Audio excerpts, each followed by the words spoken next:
Have you ever heard the phrase Western civilization and imagined white Americans as its natural heirs? Well, when it comes to ancient Rome, things get a lot more complicated and honestly more interesting.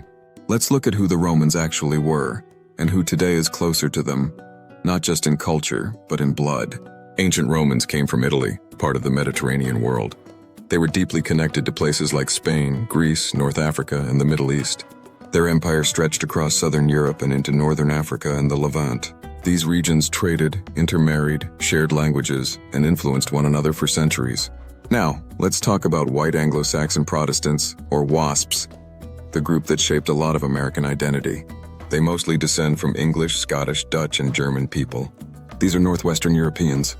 To the Romans, those people came from the wild, cold, northern forests. The Romans called them Barbari, or barbarians. Not because of race, but because they weren't part of Roman culture. They didn't speak Latin or Greek. They weren't part of the Roman Empire until much later, and even then, only as outsiders or enemies. Now fast forward to colonial history. Spain was a major part of the Roman world. The Iberian Peninsula, modern-day Spain and Portugal, was ruled by Rome for centuries. Many Roman emperors were born there. Roman roads, cities, and language deeply shaped Spanish culture.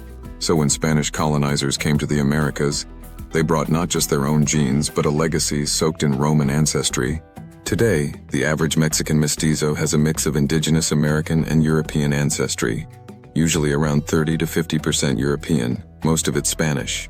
And since the Spanish were a Mediterranean people, heavily influenced by and genetically connected to ancient Rome, that Roman connection didn't disappear, it got passed on. In other words, if you're a Mexican mestizo, your European ancestors were much more closely related to the ancient Romans than the ancestors of most white Americans.